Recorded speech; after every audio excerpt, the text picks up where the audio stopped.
Inaugurado em 2022 por um grupo de mulheres do território, o Centro de Memória Queixadas Sebastião Silva de Souza carrega registros da maior greve da história sindical brasileira, que resultou numa luta incansável por melhores condições de trabalho. O Você Repórter da Periferia veio até Perus, zona noroeste de São Paulo, para conferir de perto a importância da preservação e memória histórica da luta dos moradores da região.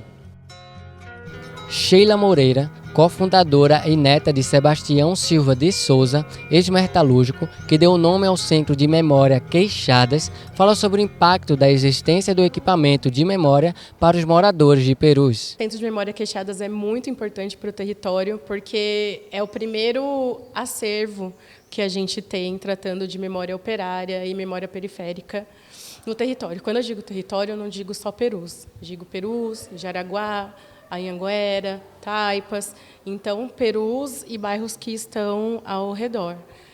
Então é uma iniciativa muito importante para a região toda, uma vez que a gente trata também de memória periférica, porque a gente acha que a memória periférica tem que ser tratada pelos periféricos. Nesse quadro que a gente tem aqui, são 4 pessoas muito importantes para o território.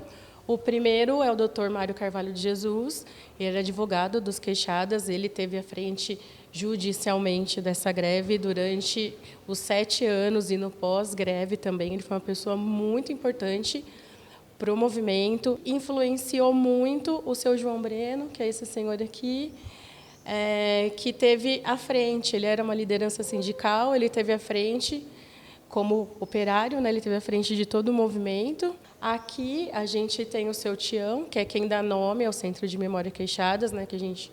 Centro de Memória Queixada Sebastião Silva de Souza. Ele é meu avô e ele fez parte do movimento Queixada. Ele faleceu em 2019, com 86 anos. Não chegou a conhecer o Centro de Memória. E aqui a gente tem o José Soró, que ele não é contemporâneo aos Queixadas, mas ele lutou igual aos Queixadas. Como o Centro de Memória Queixadas conversa e aproxima os moradores e principalmente a nova geração para conhecer o contexto histórico da luta do bairro de Perus? Esse é um trabalho que ainda está em desenvolvimento pelo Centro de Memória. A gente está tentando melhorar e aumentar a rede de parceiros que a gente tem no território, como, por exemplo, as escolas. Então, a gente tem uma área de educação e cultura dentro do Centro de Memória, que desenvolve algumas atividades que vai até as escolas, ou as escolas vêm até aqui conversar com a gente. Às vezes professores, às vezes já com os alunos. Enfim, mas isso é uma coisa que ainda está se fortalecendo, é uma rede que ainda está sendo tecida. Nascida e criada no bairro de Perus há 64 anos, Vilma Bernardo conta que seu pai, já falecido, esteve presente na greve dos Queixadas e em outras lutas do bairro. Inspirada por toda essa trajetória, Vilma deu continuidade ao legado de seu pai, tornando-se referência na frente de mobilizações pela construção de creches no território. A gente tinha uma creche de voluntárias em Perus, né, chamada aqui na Igreja Santa Rosa de Lima, que era feita por voluntários e atendia as crianças necessitadas, as mães que trabalhavam. Depois, a gente foi vendo que era incapaz, a capacidade já não chegava tanto, porque o bairro foi crescendo, as crianças precisando, as mães precisando trabalhar. Então, não foi nesse meio, foi de 74, 75, 78. Provavelmente, na reivindicação, quando a gente já tinha montado o clube de mães e o centro de clube de mães, devia ser para os anos 80, porque eu era casada, eu me lembro porque eu era casada recentemente, entendeu? Então, como eu não tinha filhos ainda, a gente ia lutar para que os filhos dos outros tivessem creche. Estamos aqui com a Michele, cofundadora do Centro de Memória, e gostaríamos de saber como que o Centro de Memória aproxima a juventude do contexto histórico do bairro de Perus.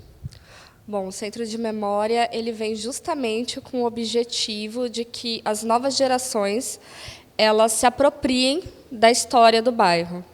Então, a importância dele estar aqui no território é justamente isso, entender que as novas gerações elas também compõem essa história, que ela não é uma história que foi dada, ela é uma história que está em construção.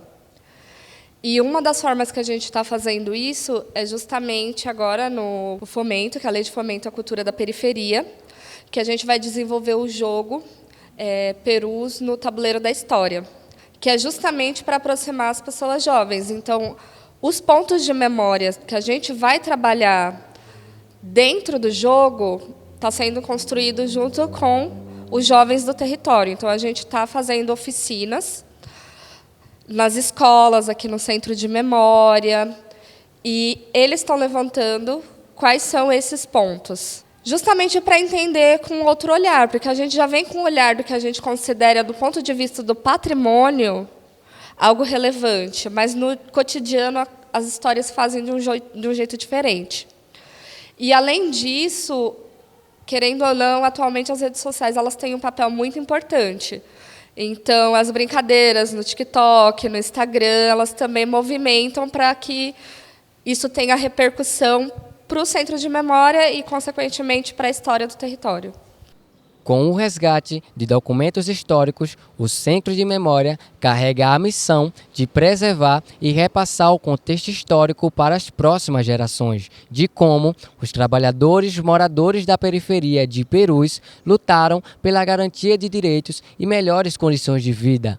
Juan Henrique, para o Você, repórter da Periferia. Quem sabe faz a hora, não espera acontecer. Vem, vamos embora, que esperar não é saber. Quem sabe faz a hora, não espera acontecer. Vem, vamos embora, que esperar. E memória da histórica dos incansável por melhores condições de trabalho.